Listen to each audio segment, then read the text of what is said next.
This is Gibraltar Today, and we've been discussing humanitarian work in Portugal and Morocco after the recent storms.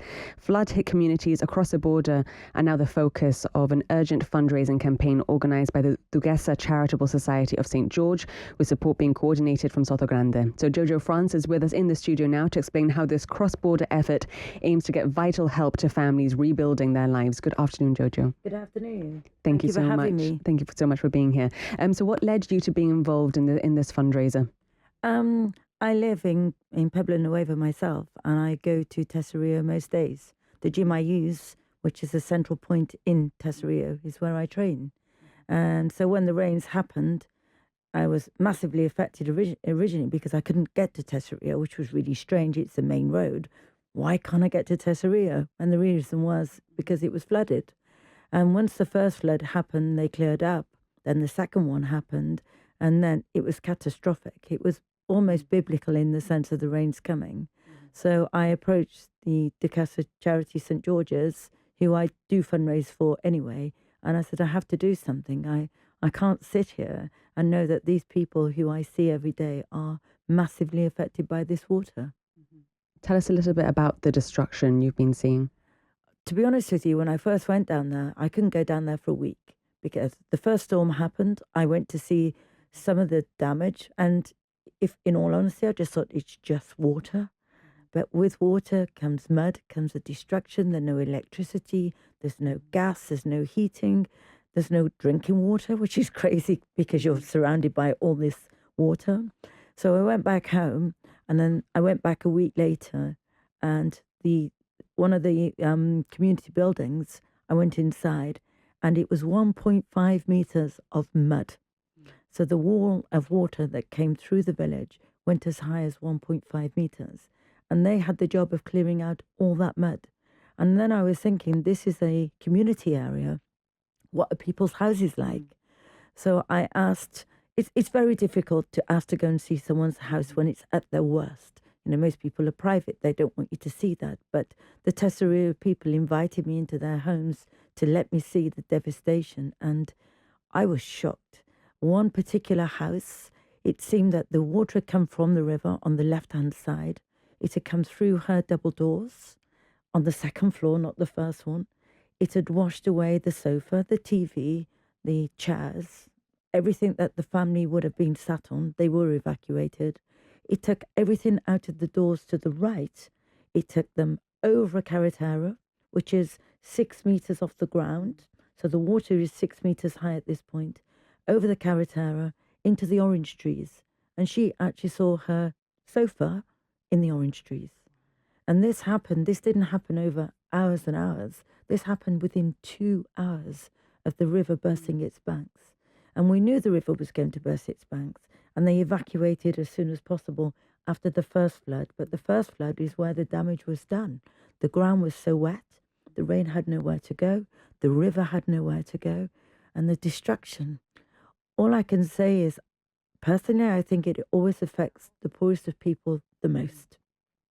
They don't tend to have the facilities available there and then to get out. I mean, how easy is it when a policeman knocks on your door and says you need to go now? What do you take with you? Maybe you don't have a car. Maybe you have a dog in the garden. Maybe your grandma lives with you. So people literally left with their mobile phone.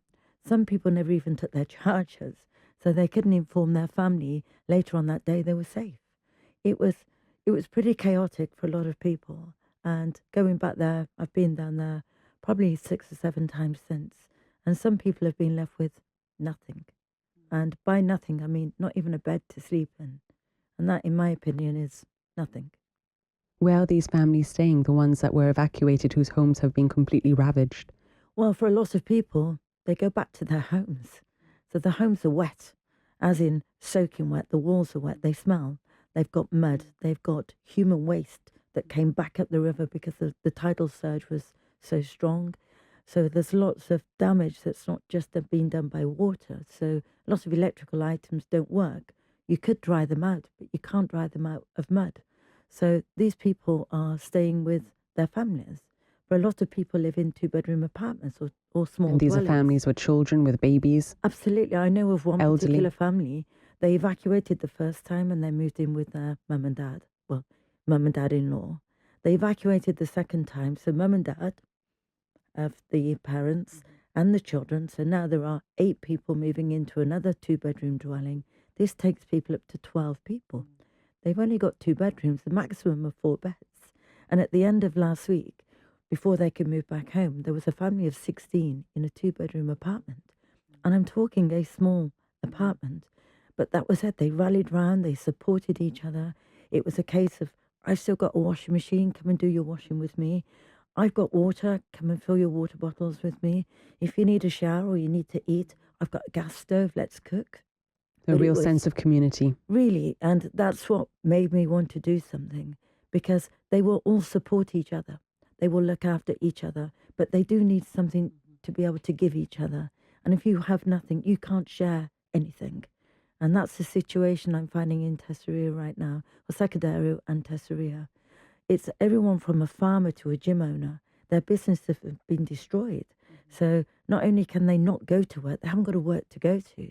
So this is that same poverty circle again. To get out of this situation, someone needs to step in. The government the mayor is doing something, but he's talking long-term infrastructure. You know, what can we do to prevent this happening again?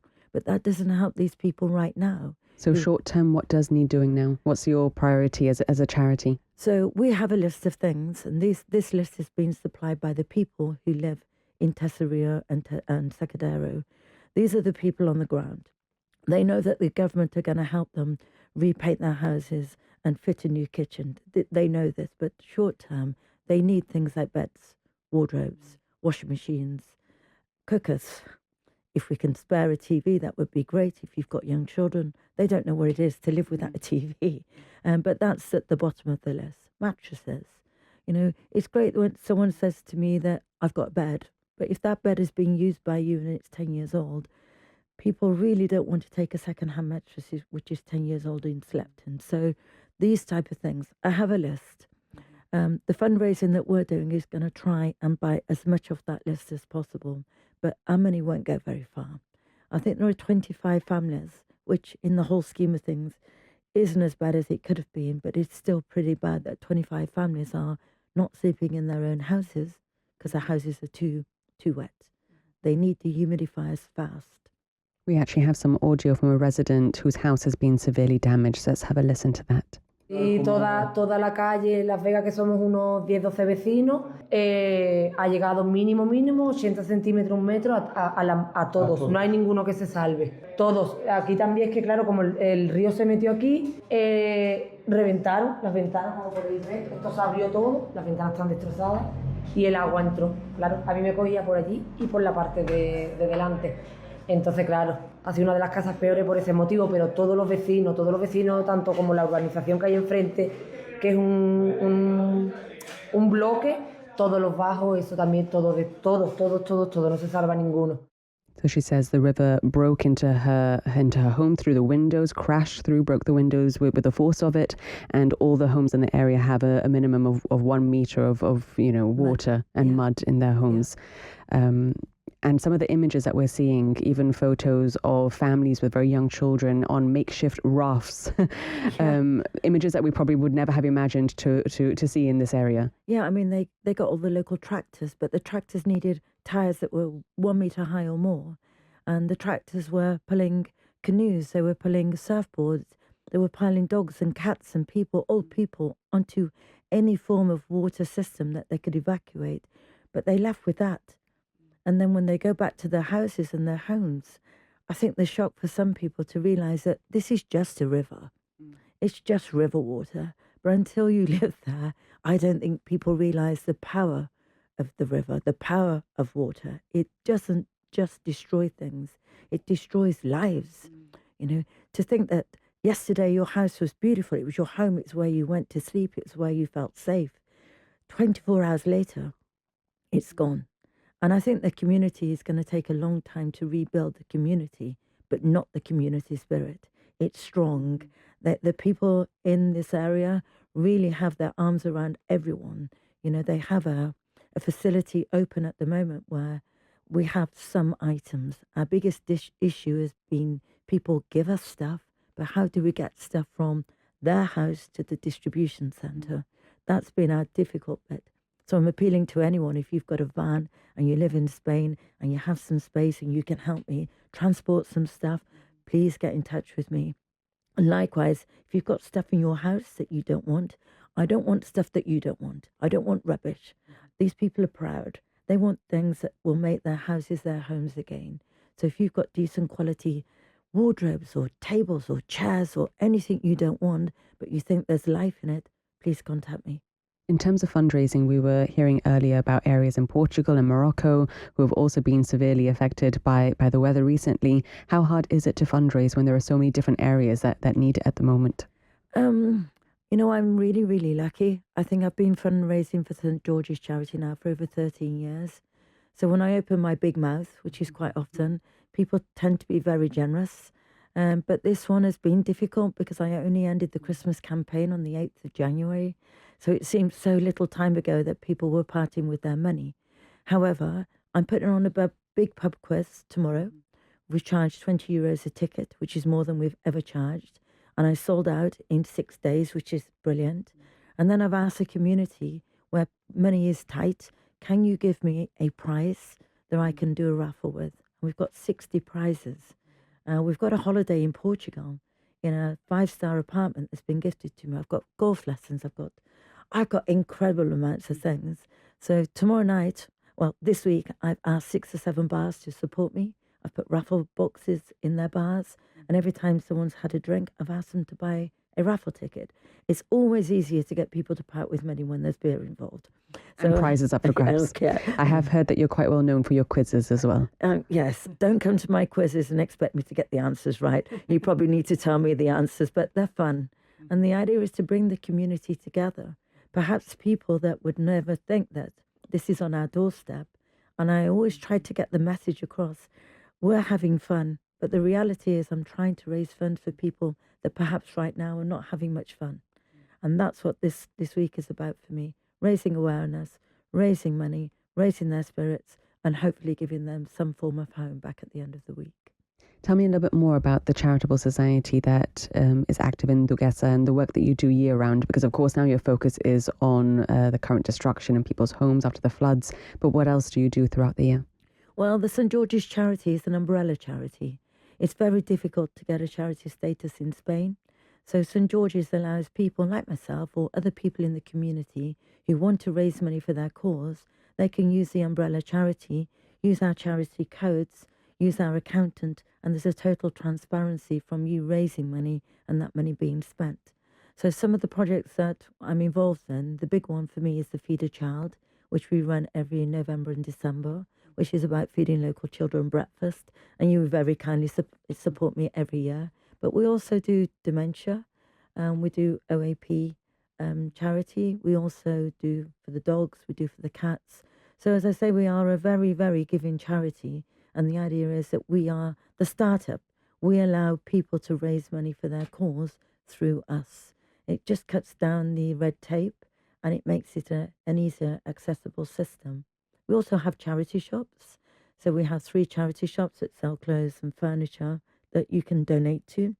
You can also shop in. They're brilliant. We have fashion shows in our clothes stores. We have a warehouse full of furniture that we give, we sell, and all of that raises money. And it means that we are a very successful charity.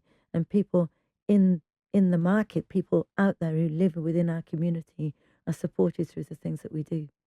Well, thank you so much for coming in today. And if anyone wants to get involved with your current efforts, what's the best way that they can get involved? They can contact me. My contact details by email, by WhatsApp will be available through yourselves. And yes, anything that the local community can do to support me will be greatly appreciated. And there is also a Facebook page for the Duguesa Charitable Society of St. George. And just to let you know, we've raised €6,000 in 6 days. And I'm really hoping to reach €10,000 by tomorrow. I'll let you know what we actually Good luck. do. And with the quiz questions too. Okay, thank you for having me. Thank you so much, JoJo France from the Duguesa Charitable Society of St. George, joining us and sharing how this community-led effort is delivering real help to families affected by the floods in Spain.